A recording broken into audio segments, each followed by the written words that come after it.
Olivia Bennet stood at the back of the lecture hall, trying to make herself invisible. It wasn't working. Despite her best efforts to blend in, the human cadet stuck out like a sore thumb among the diverse alien species of the Galactic Naval Academy. "Is that a human?" whispered a tall Zolaxian to his friend, not bothering to lower his voice. "I thought they couldn't qualify for the academy." Diplomatic courtesy, his Meritan companion replied with a dismissive flick of her scaled hand. Their planet just joined the Confederation last cycle. They had to accept at least one of them. Olivia pretended not to hear, though her cheeks burned. 6 weeks into her first term, she had grown accustomed to the whispers. Humans were the newest and least advanced species in the Confederation. While other races had been traveling between stars for centuries, Earth had only achieved faster-than-light travel 30 years ago. Commander Drelks, a stern Meritan with emerald scales and piercing yellow eyes, entered the room. The class fell silent immediately.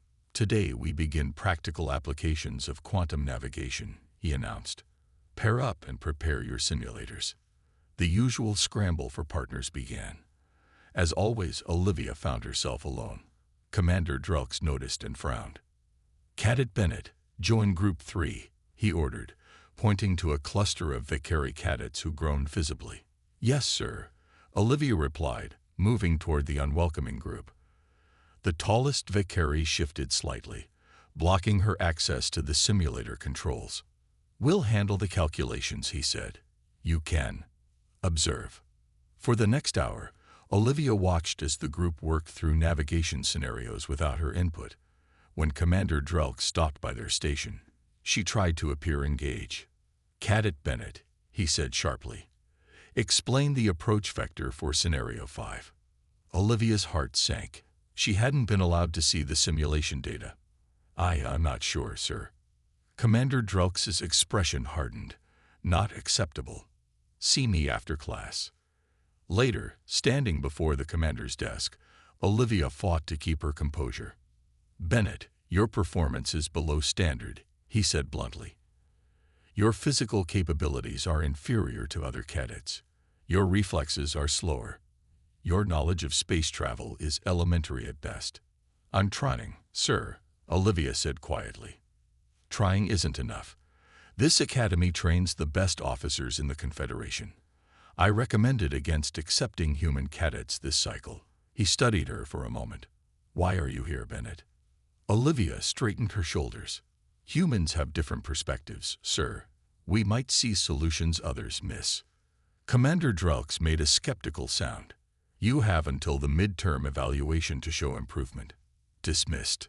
That evening, Olivia sat alone in the engineering lab, the only place she found peace. Most cadets avoided the lab during free hours, preferring the recreation dome. She flipped through the Advanced Propulsion Systems textbook, stopping at a diagram of a Meritan engine design. Something about the cooling system configuration caught her eye. She checked the calculations in the text, then ran her own. "That can't be right," she murmured, rechecking her work. According to her calculations, the standard configuration was operating at only 82% efficiency. A simple adjustment to the coolant flow pattern could increase performance significantly. Olivia glanced around the empty lab and smiled for the first time in weeks. She might not be the strongest or fastest cadet, but perhaps she had found a way to prove her worth after all. With renewed determination, she began drafting a modification proposal, unaware that this small discovery would soon change everything. The next morning, Olivia waited nervously outside Professor Nixel's office. The elderly Vicari was the Academy's leading expert on propulsion systems, known for both his brilliance and his impatience with students. When the door finally slid open, Professor Nixel peered down at her with 4 blinking eyes. "Cadet Bennet, what brings a human to my office?" he asked, his tone somewhere between curiosity and annoyance. Olivia held out her datapad. "I found something in the Meritan engine cooling system, sir. I believe there's a flaw in the standard configuration." Professor Nixel's upper eyes narrowed. "A flaw? That design has been used for 20 cycles." "May I show you, sir?" She offered the pad again.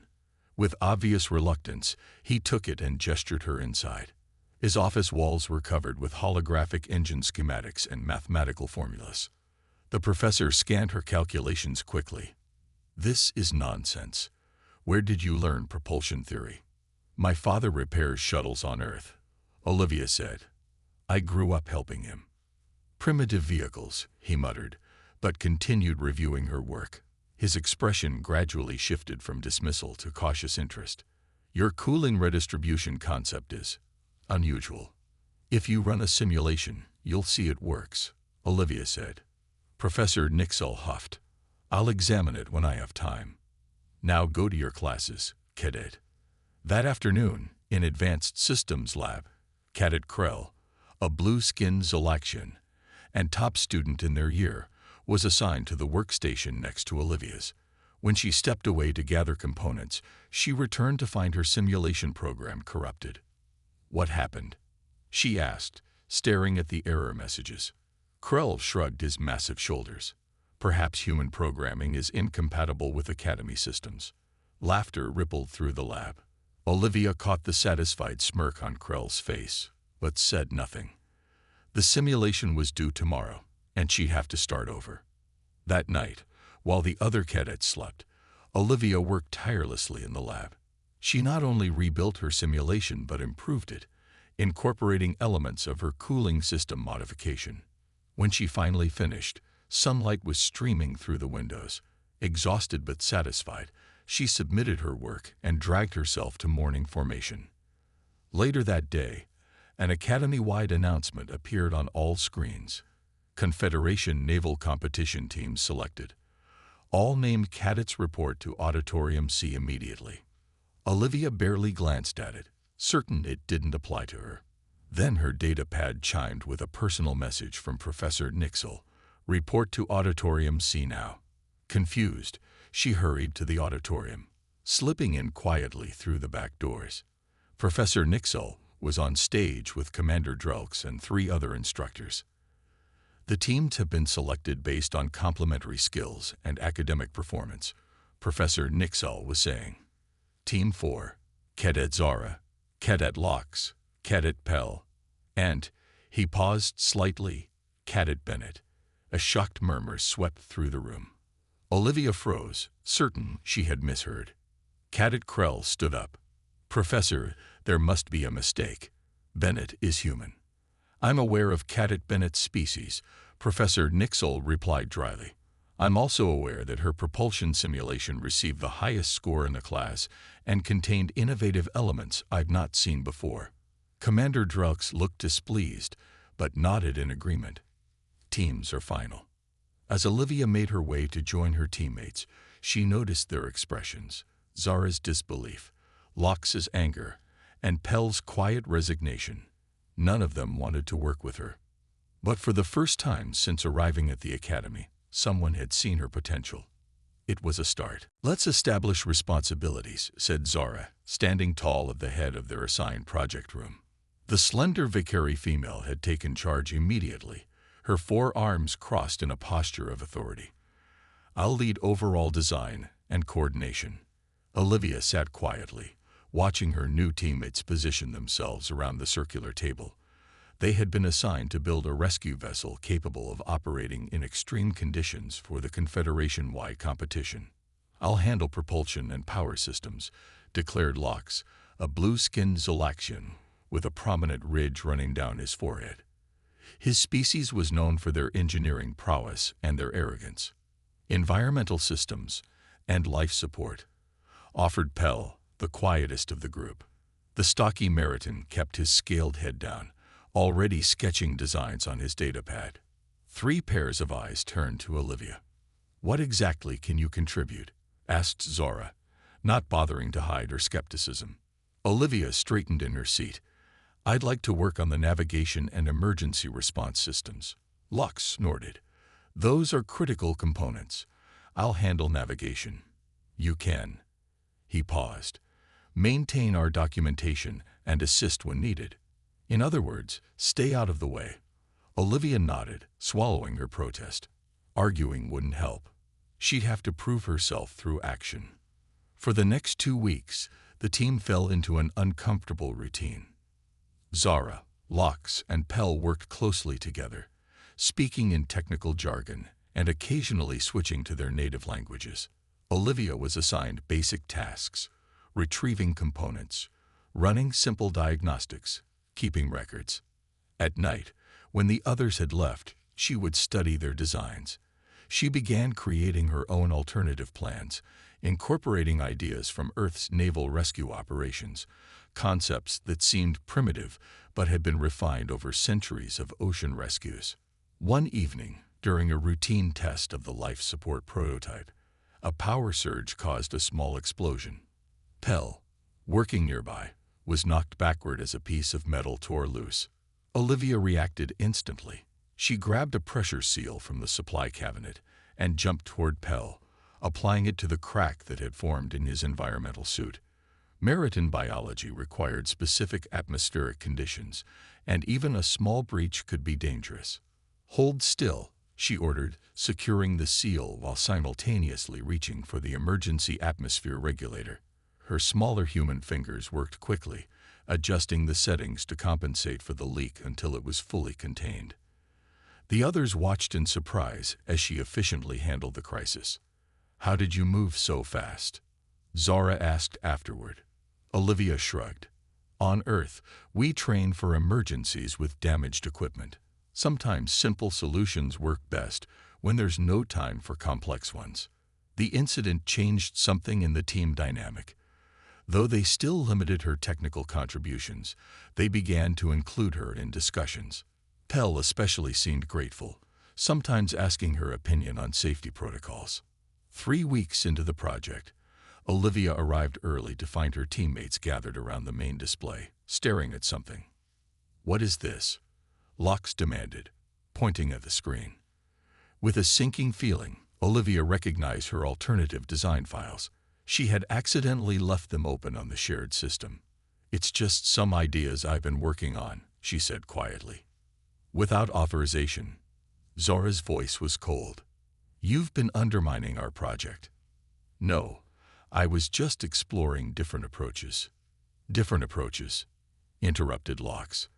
"Your design ignores half the efficiency protocols in the Confederation Handbook." Olivia stepped forward, determination replacing her initial anxiety. "Because sometimes following every protocol makes a system too rigid for emergency situations. This design prioritizes adaptability and redundancy." The 3 aliens stared at her, a mixture of anger and confusion on their faces. "Explain," said Pell finally, surprising everyone. "Show us what you mean." Taking a deep breath, Olivia moved toward the display, seizing her chance to finally be heard. "This is completely unacceptable," Zara hissed, her 4 arms gesturing wildly at Olivia's design. "You were assigned to documentation, not redesigning our entire project." Olivia stood her ground. "I wasn't trying to take over. I just saw opportunities to improve our rescue vessel's flexibility." By ignoring standard Confederation protocols, Lox's blue skin darkened with anger. "Your design would never pass inspection." "Actually," Olivia pointed to a section of her schematics, "I didn't ignore the protocols. I adapted them. The standard approach assumes all species have similar requirements in emergencies, but they don't." Before the argument could escalate further, the project room door slid open. Professor Nixel entered, his 4 eyes taking in the tense scene. "I could hear your disagreement from the corridor," he said dryly. "What seems to be the problem?" All 4 cadets began speaking at once. The professor held up a hand for silence. One at a time. Zara. "Sir, Bennett has been working on an unauthorized redesign of our project behind our backs," Zara said. "She's undermining our team effort." Professor Nixel turned to Olivia. "Is this true, Cadet?" Olivia took a deep breath. "I developed alternative approaches during my off hours, sir. My ideas weren't being considered, so I worked independently to prove their viability." The professor studied the display for a long moment. "Interesting." He tapped several areas of the design, expanding them for closer examination. Your rescue craft incorporates elements I haven't seen combined this way before. That's because they're inefficient, Locke interjected. Are they? Professor Nixel asked. Or are they simply unfamiliar to you? He turned to the team. The purpose of this competition is innovation, not simply following established patterns. I suggest you evaluate Cadet Bennett's ideas objectively before dismissing them. After the professor left, an uncomfortable silence filled the room. Finally, Pell spoke up. The emergency release system in her design would work 40% faster than our current model, he admitted quietly. But the power requirements, Locke began. Are actually lower, Pell interrupted, surprising everyone. The Meriton rarely contradicted others. I ran the numbers. Zora looked conflicted. Fine.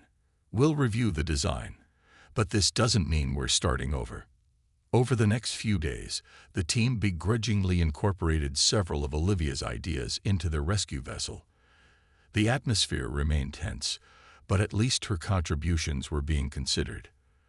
Their progress was interrupted one morning by an announcement. All competition teams, report to the main hangar immediately. When they arrived, the cadets found themselves standing before Admiral Vorix, the imposing head of the galactic fleet. The tall, silver-skinned Andorian had a reputation for exceptional leadership and exacting standards. Surprise inspection, Commander Drulx announced. The Admiral will review your progress. Team by team, the groups presented their projects. When their turn came, Zora professionally outlined their rescue vessel design. As she explained the emergency response systems, she hesitated, then added, "This section incorporates Cadet Bennett's adaptation of standard protocols." Admiral Vorix's gaze shifted to Olivia, a human approach to Confederation technology. "Explain, Cadet." With all eyes on her, Olivia stepped forward.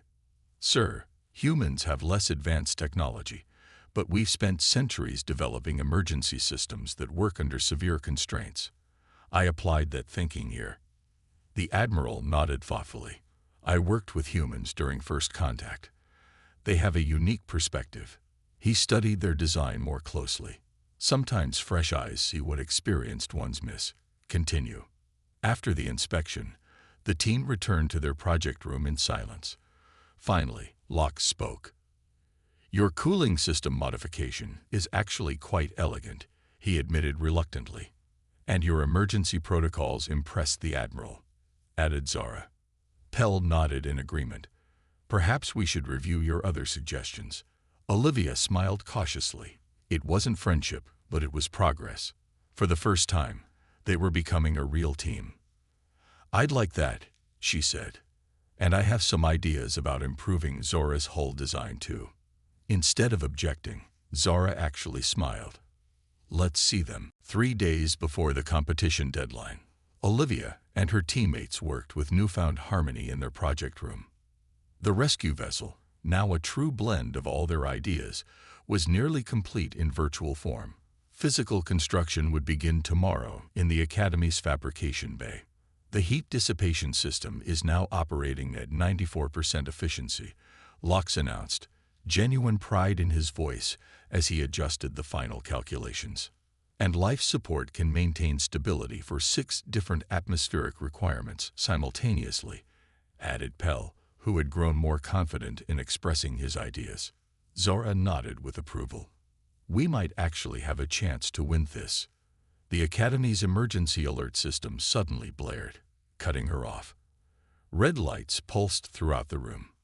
"All senior staff and instructors report to Command Center immediately," the automated voice commanded. "This is not a drill." The 4 cadets exchanged worried glances. Through the window, they could see instructors rushing across the campus grounds.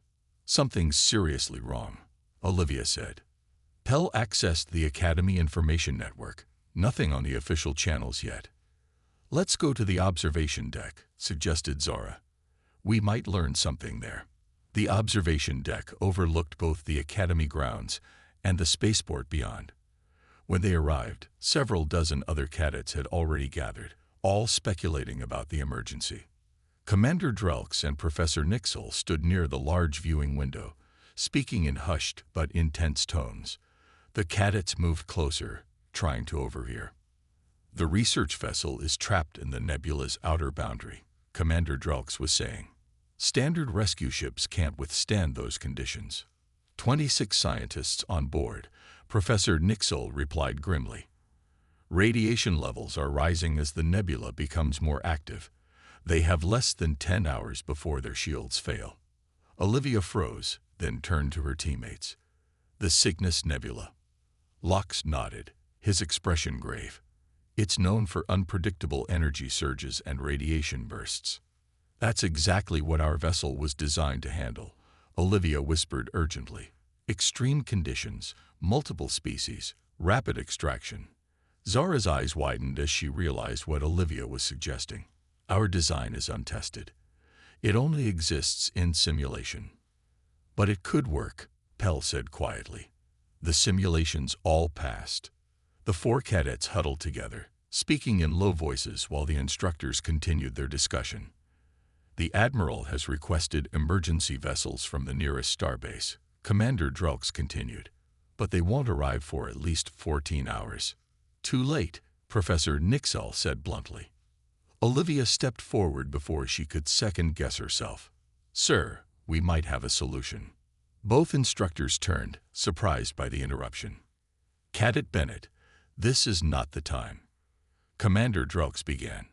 "Our competition entry," Olivia pressed on. "It's designed specifically for rescue operations in extreme conditions like the Cygnus Nebula. The simulations show it could withstand the radiation and energy fluctuations." Professor Nixel's 4 eyes blinked rapidly. "You have only a simulation, not a functioning vessel." "We could expedite construction," Locke said, joining Olivia. "The fabrication bay has everything we need." "With all due respect," Zara added, "those scientists don't have time to wait for standard rescue ships." Commander Drelks' expression hardened. "This is not a cadet exercise. This is a real emergency with lives at stake." "Which is exactly why we should try," Olivia insisted. "Our design incorporates specific adaptations for nebula conditions." The commander and professor exchanged a long look. "The plan is too risky," Commander Drelks finally stated. "Request denied. Return to your quarters while the official response is coordinated." As they walked away, Olivia felt a surge of determination. She stopped and turned to her teammates. "We can't just leave those scientists to die," she said quietly. Pell looked nervous. "What are you suggesting?" "The fabrication bay is automated," Olivia said. "We have all the necessary codes from our competition preparation."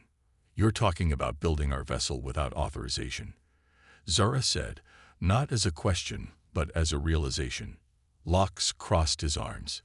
"We could be expelled from the academy." Olivia met each of their gazes. 26 lives, 6 different species. They're running out of time. After a moment of tense silence, Zara straightened her shoulders. "I know a way into the fabrication bay that bypasses the main security checkpoints." Lox nodded slowly. "I can override the production protocols to speed up construction. I'll prepare the life support calibrations," Pell added quietly. Together, they slipped away from the observation deck, headed for the fabrication bay. None of them noticed Commander Drelks watching their departure with narrowed eyes. Construction cycle complete. Vessel integrity at 97.3%. The automated voice echoed through the fabrication bay as Olivia and her teammates stared at their creation. The rescue vessel gleamed under the harsh lights, smaller than a standard Confederation ship but sleek and purpose-built. Its hull featured specialized shielding designed to withstand the Cygnus Nebula's volatile conditions. "I can't believe we actually built it," Pell whispered, running a scaled hand along the craft's exterior. "Belief is irrelevant. Functionality is what matters now," Lox replied, though even he couldn't hide the awe in his voice.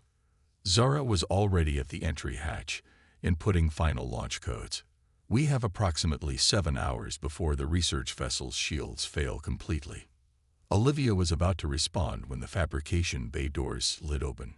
Commander Drelks stood in the doorway, his yellow eyes taking in the unauthorized vessel, and the 4 guilty cadets. "I suspected you might attempt something like this," he said, his voice dangerously calm. The 4 cadets straightened to attention.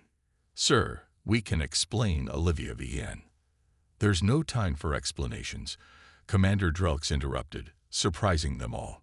He strode forward, examining their vessel with a critical eye. "Your propulsion systems are misaligned by 0.4 degrees. Correct it before launch."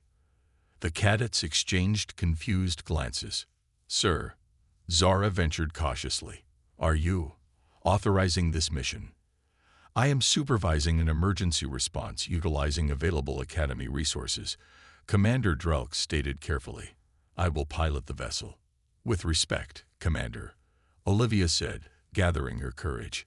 "The navigation system is calibrated to our team's specifications. We should be the ones to go." Commander Drelks studied her for a long moment. 26 lives are at stake, Cadet Bennett. "This is not a training exercise." "Which is why you need us," Lox interjected. "Each of us designs specific systems. We know how to maximize their performance." After a tense silence, the commander nodded curtly. "I will accompany you as mission supervisor. Launch in 10 minutes." The journey to the Cygnus Nebula was fraught with tension. As they approached the swirling clouds of energized gas and dust, the vessel's sensors began registering alarming radiation levels.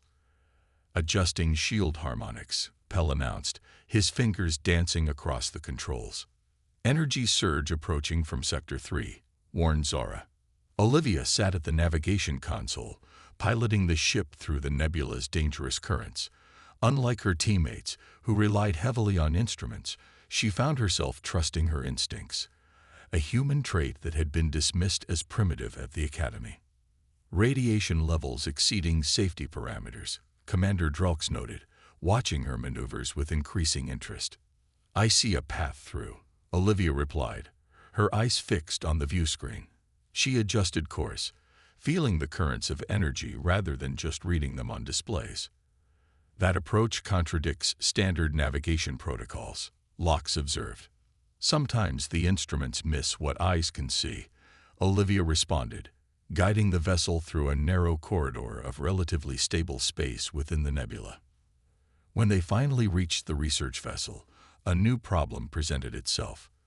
The scientist's ship was spinning slowly, making docking impossible. "Their stabilization systems must have failed," Commander Drelks concluded. "We'll need to use emergency transport." "The radiation would make transport dangerous," Pell objected. Lox studied the readings. "We need to physically secure their vessel first." "I can do it," Olivia volunteered. "If I can reach the manual docking controls on their outer hull, I can stop the rotation." "Too dangerous," Commander Drelks stated firmly. "The maintenance tunnel leading to the outer airlock is too small for any of you," Olivia pointed out. "My human size is an advantage here." After a brief debate, Commander Drelks reluctantly agreed. Suited up in protective gear, Olivia made her way through the narrow maintenance tunnel. When she reached the outer airlock, a sudden energy surge rocked both vessels. "Bennett, return immediately," Commander Drelks ordered through the comm. "Radiation levels are spiking." "Almost there," Olivia replied, forcing the outer door open. She pulled herself along the hull, fighting vertigo as the stars spun around her. Reaching the manual control panel, she began the delicate process of aligning the two vessels. Inside, her teammates watched anxiously as she worked. Even Commander Drelks seemed to hold his breath. "Stabilization complete," Olivia finally announced. "Beginning docking sequence." As the two ships slowly connected, Lox spoke what they were all thinking. She actually did it. The return journey to the Academy took twice as long as their outbound flight. With 26 rescued scientists crowded aboard their small vessel, the life support systems trained to maintain proper conditions for the 6 different species. Olivia and her teammates worked continuously, making adjustments and emergency repairs as they navigated through the nebula's turbulent edges. When they finally emerged into clear space, a Confederation cruiser was waiting. Admiral Vorix himself hailed them from the command deck. "Academy Rescue 1. Prepare to dock," came the Admiral's stern voice. "Medical teams are standing by." Commander Drelks, who had remained surprisingly supportive throughout the mission, gave them a rare nod of approval. "Prepare for considerable consequences," he warned, "but also well done." Upon their return to the academy, the 4 cadets were immediately separated and confined to quarters. The rescued scientists were taken to medical facilities, and their unauthorized vessel was impounded for inspection. 3 days later, they were summoned to the academy's main auditorium. The room was filled with instructors, officials, and their fellow cadets. Admiral Vorix stood at the center of the stage with Commander Drelks and Professor Nixel. "Approach," the Admiral commanded. Olivia walked forward with her teammates, trying to maintain a dignified posture despite her fear of expulsion. They lined up before the Admiral and saluted. Cadet Zara, Cadet Lox, Cadet Pell, and Cadet Bennett. Admiral Vorix began, his voice echoing through the silent hall. "You violated direct orders, commandeered Academy resources, and launched an unauthorized mission into dangerous territory." He paused, his stern expression unchanging. "You also saved 26 lives that would otherwise have been lost." A murmur rippled through the auditorium. Admiral Vorix continued, "This disciplinary hearing will now receive testimony from the science team leader you rescued." A tall Andorian scientist stepped forward. "Our vessel was trapped when the nebula unexpectedly changed its energy pattern. Standard rescue protocols would have failed. These cadets' unorthodox approach saved my entire team." Professor Nixel spoke next. "The vessel these cadets designed incorporated innovations that our standard rescue ships lack. Each cadet contributed essential elements that, together, created something extraordinary." Commander Drelks nodded in agreement. Cadet Zara's leadership coordinated their efforts. Cadet Lox's propulsion modifications performed beyond expectations. Cadet Pell's life support systems maintained stability for multiple species in crisis conditions. The commander turned to look directly at Olivia, and Cadet Bennett's human perspective provided solutions no one else considered. Her smaller size allowed her to access spaces others couldn't. Her instinctive navigation through the nebula defied our teaching, but proved more effective. Admiral Vorix stepped forward again. "The Confederation exists because we recognize that diversity creates strength. Different species, different biologies, different ways of thinking, all contribute to our collective success." He addressed the cadets directly. "Your actions were unauthorized but necessary. Instead of punishment, the Academy Command has decided to award each of you a commendation for exceptional service." The auditorium erupted in applause. Even Cadet Krell, who had once sabotaged Olivia's work, joined in the celebration. In the weeks that followed, everything changed. Cadets who had once mocked Olivia now sought her advice. Instructors began incorporating human approaches into their teaching. The Academy announced plans to recruit more human cadets in the next cycle. At graduation 1 year later, Olivia stood proudly with her class. Admiral Vorix personally presented her with commander's insignia. "The Confederation science vessel Horizon needs a captain who thinks differently," he told her. "Your first mission begins next month." As Olivia accepted the command, she noticed her former teammates approaching. "Request permission to join your crew, Captain Bennett," Zara said formally.